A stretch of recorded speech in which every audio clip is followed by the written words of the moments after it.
Assalamualaikum warahmatullahi wabarakatuh dan salam perpaduan. Okey, kita dimaklumkan sebenarnya hari ini sekembalinya daripada mesyuarat ataupun persidangan APEC di Korea tu, Datuk Seri Anwar Ibrahim dijadualkan untuk ada lawatan lah ke Pahang, Temerloh. Sebab dekat Bentong ni pun ada poster-poster yang memaparkan tentang satu program di mana PMX akan hadir ke program tersebut. Dan pejabat PMO dah mengeluarkan satu statement yang menyatakan bahawa tim perubatan Datuk Seri Anwar Ibrahim ni tidak mengizinkanlah PMX ni hadir untuk program ke Pahang hari ini disebabkan oleh masalah kesihatan, masalah sakit belakang. Kita pun tahu bahawa PMX ada history sakit belakang lah. Jadi kita sama-sama doakan semoga Perdana Menteri Malaysia PMX Datuk Seri Anwar Ibrahim segera sembuh, pulih seperti mendapat rawatan yang terbaik dan pulih seperti sedia kala untuk melunaskan kerja-kerja buat dia yang sangat cemerlang dewasa ini. Tapi kita kalau kita nak baca komen-komen ramai yang mendoakan lah, kita baca alhamdulillah, terima kasih banyak kepada yang mendoakan. Tapi walau bagaimanapun terselit juga manusia-manusia yang nak menyerlahkan mereka ni berpolitik sangat dan tidak ada hati perut lah, tidak ada hati perut dengan komen-komen yang sangat menjengkelkan, menyebut perkara-perkara yang tidak sepatutnya lah tentang tahap kesihatan Datuk Seri Anwar Ibrahim ini. Malah ada yang cakap macam tak tergamak nak sebut kan, malas nak sebut dan malas nak baca pun sebab untuk tak nak menyakitkan hati. Bila kita rasa sebenarnya di mana, kita pun tak tahu di mana ihsannya puak-puak ini, di mana ihsannya kita berpolitik lah bagi aku kan. Macam kata macam Haji Adi Awang atau Dr. Mahathir yang veteran-veteran ni kan kerap masuk hospital. Jadi bila dikabarkan mereka masuk hospital, kita just macam okey, semoga lekas sembuh. Macam itulah, maksudnya tidak adalah kita nak cakap benda-benda yang mendoakan benda-benda yang tidak baik ataupun beri ucapan-ucapan yang tidak baik kepada orang yang sakit. Itu bukan sifat orang Islam sebenarnya. Tapi ada manusia-manusia yang nak menyerlahkan mereka ni tak ada hati perut, sebab mereka ni tahu berpolitik saja. Jadi kalau benci-benci je.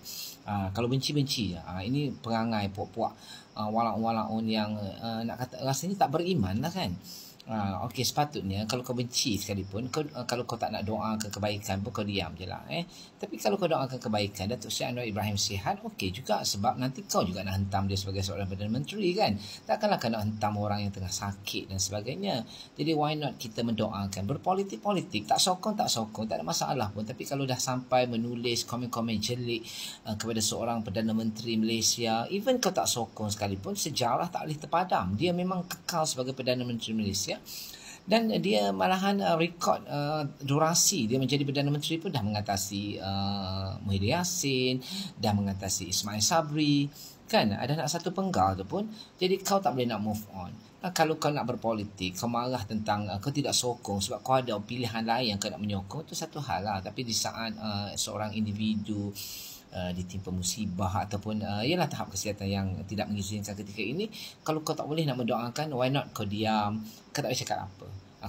Kalau kau tu dahsyat sangat hati kau, benci sangat, kau doa dalam hati kau lah keburukan tu. Tapi kita tahulah bahawa Allah tidak mengizinkan doa-doa yang tidak baik kepada orang lain. Jadi tak apa, kita put aside puak-puak pembenci ni. Dia memang kalau benci lah sampai bila-bila pun dia akan terus benci, tak kira dalam apa jua situasi.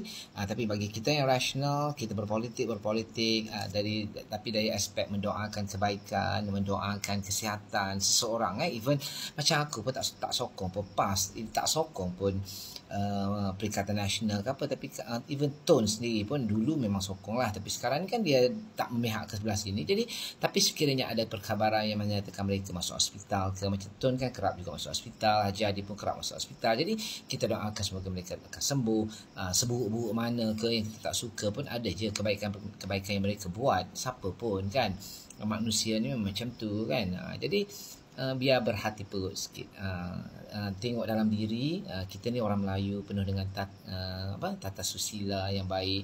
Tengok balik dalam diri kita ni orang Islam kan. Orang Islam ni menyarankan bahawa kita mendoakan yang baik-baik. Mendoakan baik-baik. Kalau nak mendoakan kejatuhan itu sebab ideologi politik, tak apa, yang tu is okay. Tapi nak mendoakan supaya orang tu sakit, orang tu cepat mati dan sebagainya, itu dah too much. Kau balik ke Syurmidi, kau balik. Okay? Assalamualaikum warahmatullahi wabarakatuh. Kepada Allah kita memohon supaya Datuk Seri Anwar Ibrahim akan kembali sihat sejahtera seperti sedia kala. Amin ya rabbal alamin.